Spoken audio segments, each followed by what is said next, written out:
Hi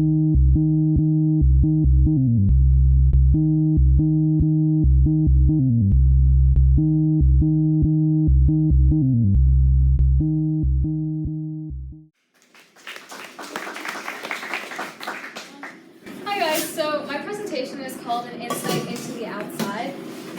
This is a picture that I took when I was on the Adirondacks trip this February. So the Winter in the North Wood trips, it was really great. Obviously, I loved it, and as the trips are, but I think that what I really seemed to notice was that I felt so much better when I came back from this trip, and I don't think it just extended as far as homework and school. I think that I felt personally better from just being outside in nature for once.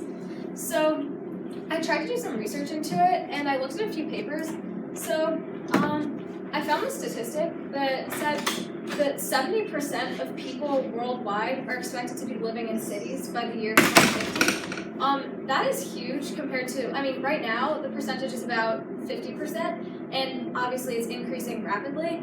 So this seems to be a really good thing. Urbanization is a really good thing. It makes life a lot more convenient for a lot more people, and people have jobs. But I think that the papers that I read also showed that urbanization takes a mental and physical toll on people living in cities, because you can see rates of depression and high blood pressure just increasing dramatically for people who happen to be living in urban places.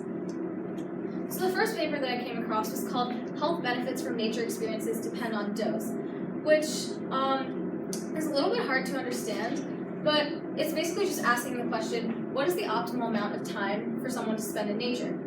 So these researchers were surveying people who spent time in green spaces, and they wanted to assess certain factors and outcomes in relation to nature. So the big question that they're asking is, like I said, the optimal amount of time. So this was related to dose dependency. So dose dependency is something that you have to look at certain factors and then how those affect the outcomes that you're looking for.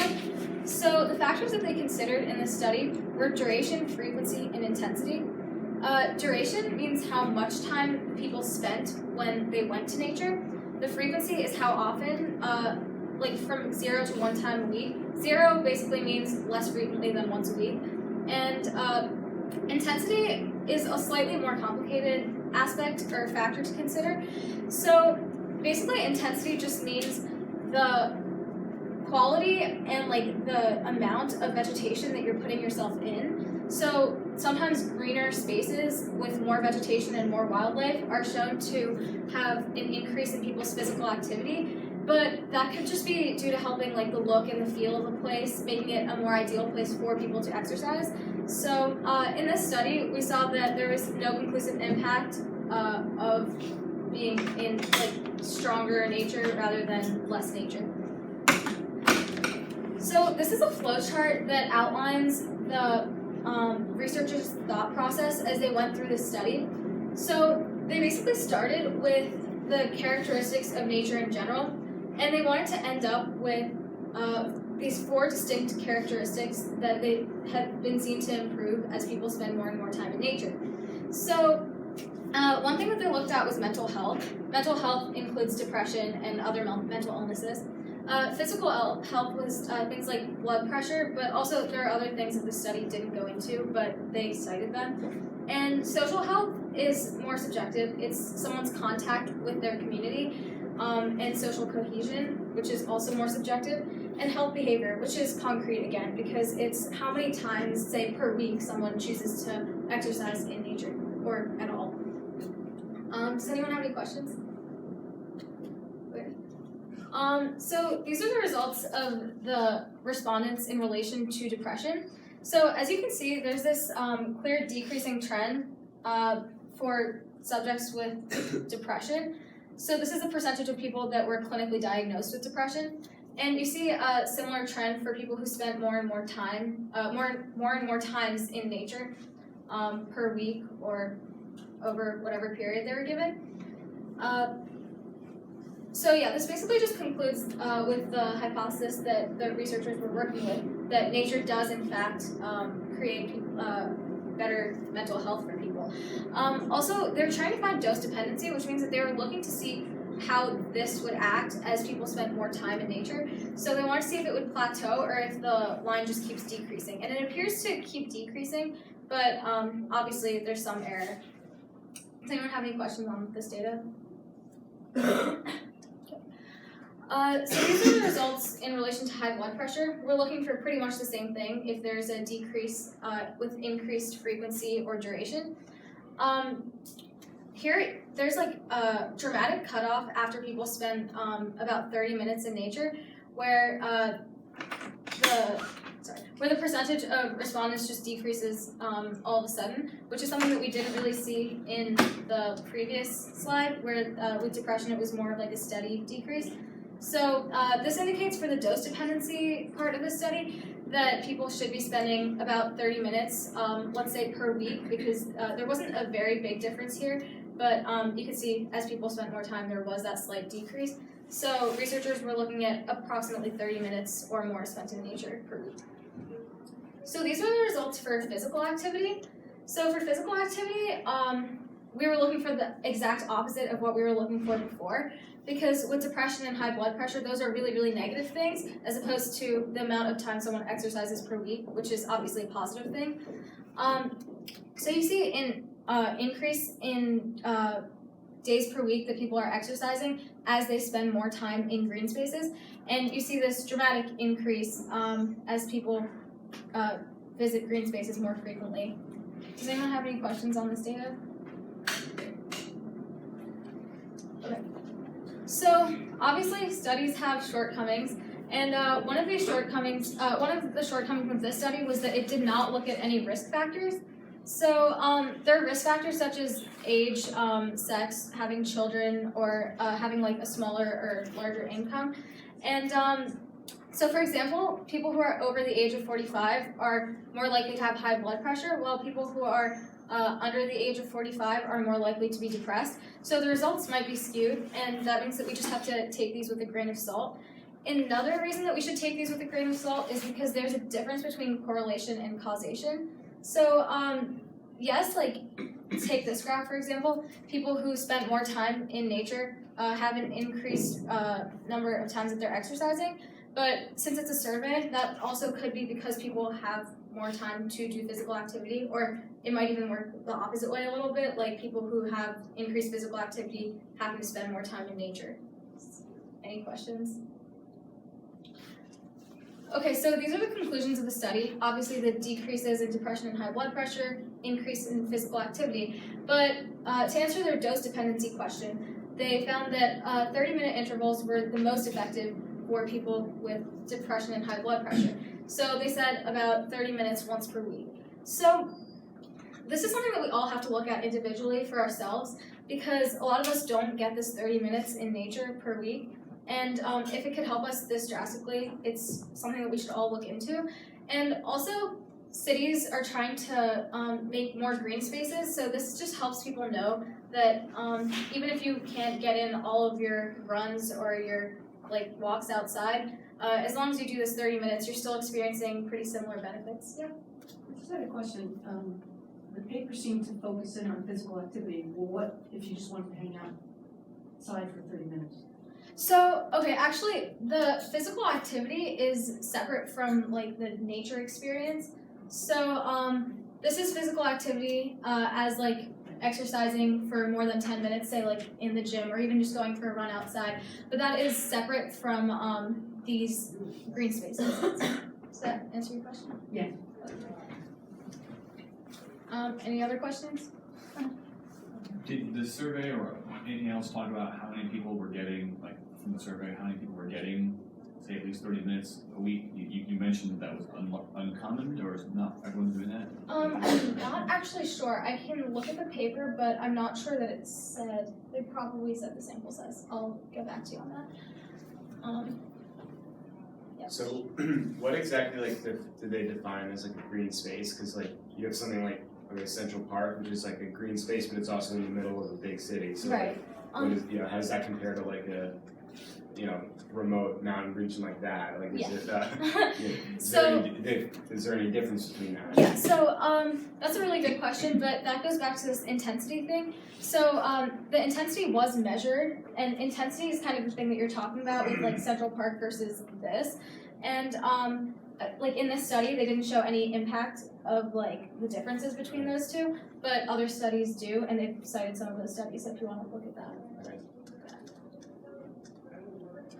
Any other questions? If you were to do a follow-up study, what would you be interested in seeing or doing? That's a good question. Well, I'm going into a follow-up study that actually went into something I'm pretty interested in about this, and that's the part about this like with depression and how it affects like your actual brain.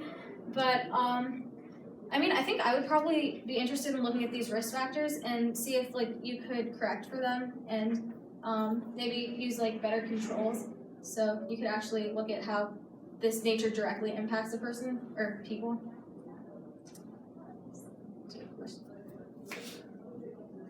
Sorry. How did they collect their data? Was it all like self-survey, or were there like professionals diagnosing depression? What was that? So there was a survey that gave surveys, but I think that for depression and high blood pressure, since it's a clinical thing, people were answering based on their clinical diagnoses. Anything else? Are the results of the surveys or were the participants in the survey only from America, or are they from like all over the world? Yeah, that's a really good question. That's in the paper, but I'm not exactly sure where they did the study, but I can let you know. But the statistic about 70%, it's a worldwide statistic. So. Oh, okay. Any other questions? Okay, so the next paper that I looked at was called Nature Experience Reduces Rumination and Subgenual Prefrontal Cortex Activation. So I thought this paper was really interesting, but the title is really hard to understand. So if you simplify it, it's basically just asking, how does being in nature reduce repeated negative thinking? So this paper was one of those more specific papers that I was talking about, and it was not a survey, it was actually subjects doing what the researchers were telling them. So people took walks through either an urban or a natural area, and then they reported results. But something that we have to understand going into this is rumination. So rumination is, in this study, defined as repeated negative self-thought, and subjects were surveyed for it, but it's really hard to assess yourself, when you're talking about, subjective things like rumination. So researchers didn't just want to go off of this data that people were presenting about themselves. So instead they looked at things like, they tried to look at one specific thing, which is subgenual prefrontal cortex activation. So the SGPFC is a part of your brain that is activated excessively when you are ruminating, but rumination is also a hallmark of depression. So when a person is ruminating, this part of their brain has increased activity, and that means that they're more likely to be depressed. But this isn't, so something that you have to keep in mind with this study is that this isn't just for depressed individuals. The study was done on only healthy individuals, people who are undiagnosed with anything. So this is just looking for purely rumination rather than depression, even though there is a link. Does anyone have any questions about that? So these are the two walks that people took on in this experiment. So this is the nature walk and this is the urban walk. They're about the same distance, but this one was obviously through a green landscape rather than a downtown. And so these were the variables that the researchers were looking at. So here are the results of the respondents in relation to rumination. So people were asked to assess themselves, like I said, by answering questions or rating statements such as, my attention is often focused on aspects of myself I wish I'd stopped thinking about, from 1 to 5.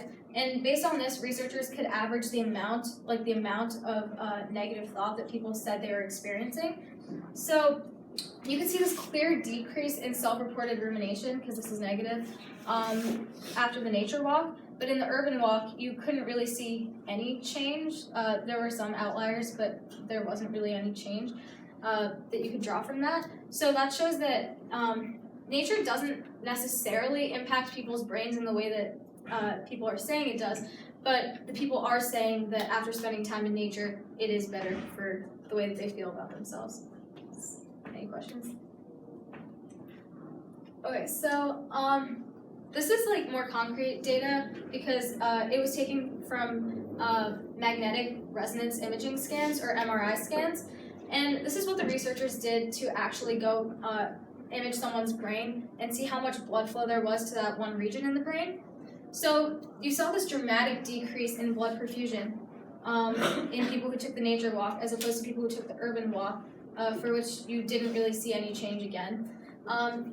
So this decrease in blood perfusion actually shows that the way that people assess themselves in rumination and the ways that like your brain actually works is pretty much the same, or at least they're responding in the same ways, which shows that this wasn't just people assessing themselves, this actually did happen in their bodies.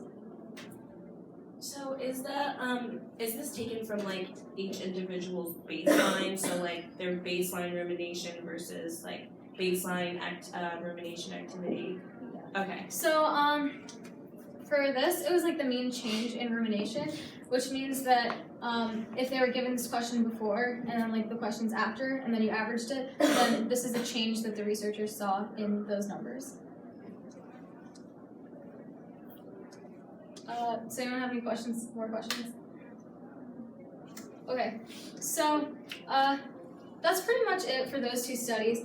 But it's not just these two studies that we have to look at going forward. We have to look at larger scale problems and societal solutions because, like I said, we're urbanizing pretty fast. And also we have to look at our personal risks because all of us do like live in a world with nature and probably don't spend enough time in it. So I think that something that we have to look at going forward is how we can personally combat these issues. So I thought as a discussion, if anyone wanted to mention any ideas that they have as to how we can all as a community work together to look at problems like these. Does anyone have anything? I mean, like, when you brought up the exercise and the increase in activity, it just made me think, like, changing your exercise habits to exercise outside if you can, because then you can, like, do both at the same time. Yeah. Maybe we can have more classes outside and make use of the outdoor classrooms again. Yeah, I definitely think that that would be good, especially as it gets warmer and like nicer outside. It's nice. Mr. Colleague. Yeah, just two ideas about design. I think one idea is, many of you here might be engineers or architects or scientists, and I think we have a big problem in the United States and probably worldwide about our design of cities, that they're made for cars. They're not made for people. And so they're concrete, we think about concrete, and we haven't, in a lot of places, we've gotten away from park design, building parks for people. And then second, I'd say a design problem at Tungare, that the design of the school is designed to keep you inside all day long. And there's even, I would argue, a psychological barrier that people feel here about going outside. Somehow it feels wrong to go outside, unless it's at a time that is scheduled for outside, like athletics practice. So there's just some design thinking issues that this could apply to that are pretty interesting. Yeah, definitely. Question on the intensity stuff. Would something like playing on the soccer field, would that count as a nature experience in this, or not really? Yeah, probably, because you are spending more time outside. But in the study, the first study that I showed you, it wasn't like it was people trying to be in nature, I believe. So I think it depends how you would define your own nature experiences. But based on the studies, it might be defined differently. Low intensity. Okay. Thank you.